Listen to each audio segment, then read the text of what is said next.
Hey, what's going on, guys? Just wanted to have a little something done for the morning. It's a small slate. Just talk about what I'm doing a little bit. I'm going with mostly the Yankees and the combination of Yankees, Texas, and Tampa. I also like spending down for my SP2 between PFAT, where I'm not using Tampa, and I like the I'm going to probably have 100% Bieber today just because he's the best pitcher on the slate, and it's not all that hard to get him.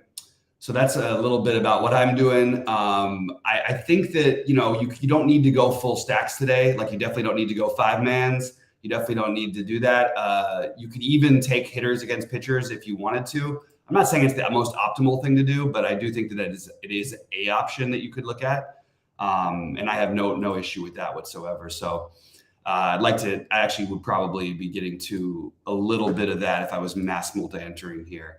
I also think leaving money on the table on a slate like this is a little more viable than usual, just because of we just really don't need to spend all of our money here. But I have it Bieber, PFAT, and Bradford as my main pitchers. I have no problem if you want to take Sandoval, Lance Lynn for upside, even Clark Schmidt. I just personally see no real difference in spending down a little bit and getting some of these other guys in there. So that's what I'm doing. I don't mind also if you're not going to get to if you're not playing the Bradford or anything like that. I think you can get to a little bit of Texas here. I think you can get to a little bit of Detroit here. Baez, Ibanez, super cheap. Matt Vierling at the top, Torkelson. All of those guys make a lot of sense. And then you even have Carpenter as in the lefty-lefty, but it means he's not going to come out of the game when they bring a righty in, assuming that they do after Bradford. So that's sort of what I like doing today. Sandoval makes me a little bit nervous, but I kind of like embracing the variance because I do think he has upside. It's just a kind of a scary matchup because the White Sox actually, historically have guys who have hit lefties pretty well. And so that's basically what I'm doing. Stanton, Bader, Garcia, Semien are my highest owned players, and that's where I'm at.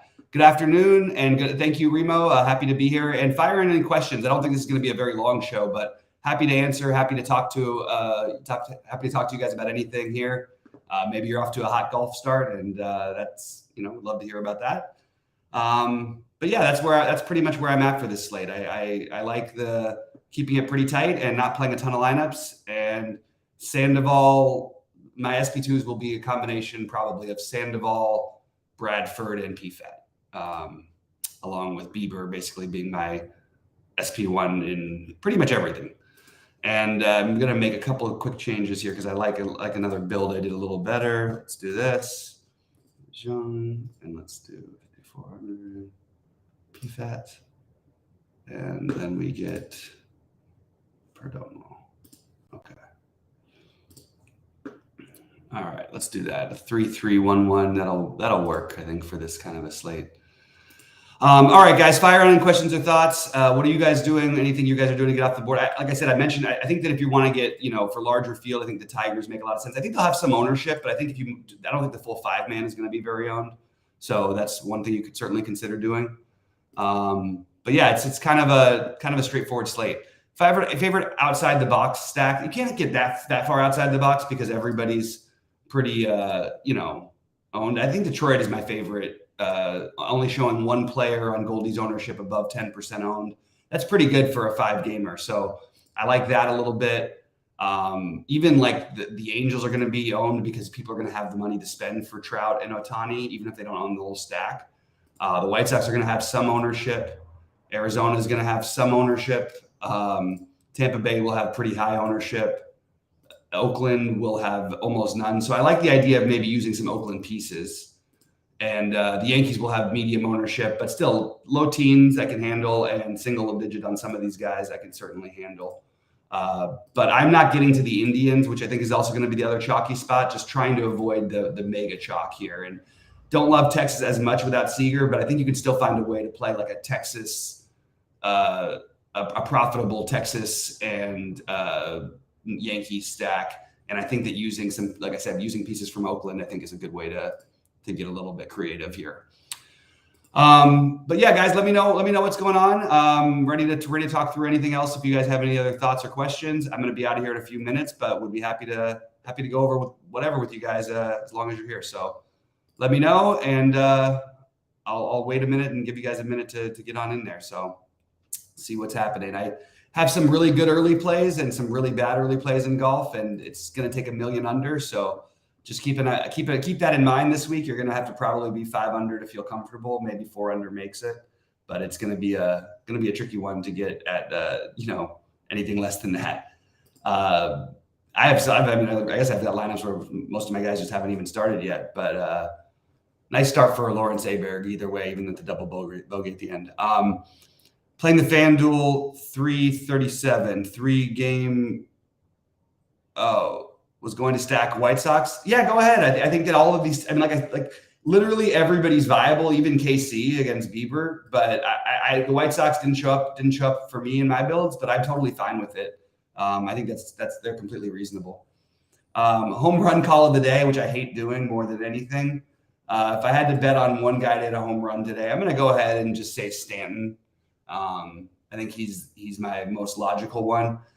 Maybe second most would be Adolis Garcia, but those would be my 2 favorites.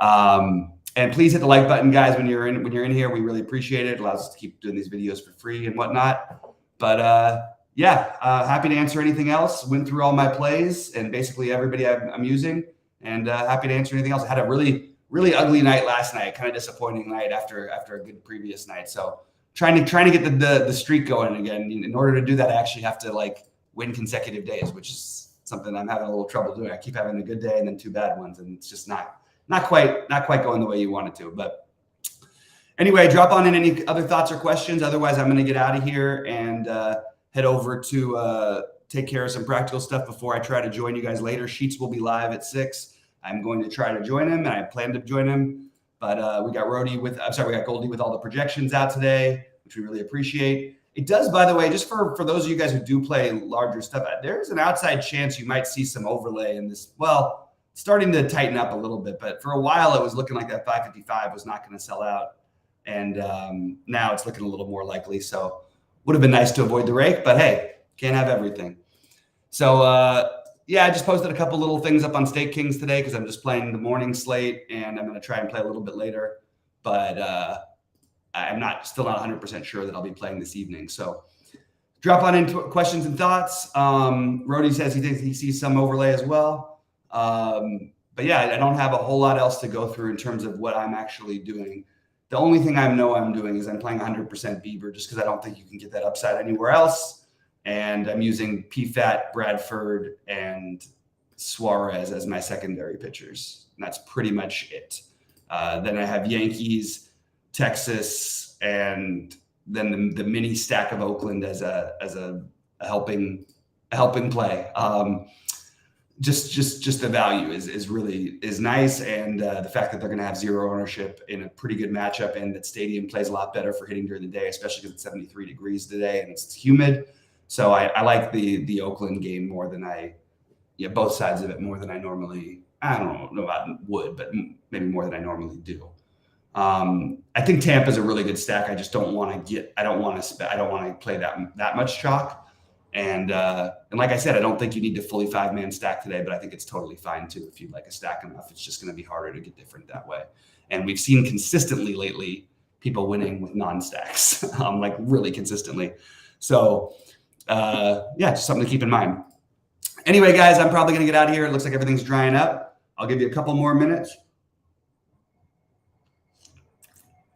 Well, I drink my coffee from my little DraftKings Yeti, which is where they were kind enough to send me. Anyway, let me know if you have anything else. And looks like we're going to dry up and get out of here. Good luck to everyone today. Let me know if you have any questions or thoughts. I know that there was some issue with something technical. Anything that happens, you can always tag @scans on our Discord @me, and we'll try and help you out. And Rody's been a great help as well. So always feel free to tag him. I just, it's some technical stuff has been a little bit tougher, especially this summer when we don't have quite as many sports going on and we're sort of making some site upgrades. So just some things are a little bit delayed. It's going to happen from time to time. Anyway, guys, good luck today, everybody. And let's make some money. Hopefully we see you guys at the top of the leaderboards a little later.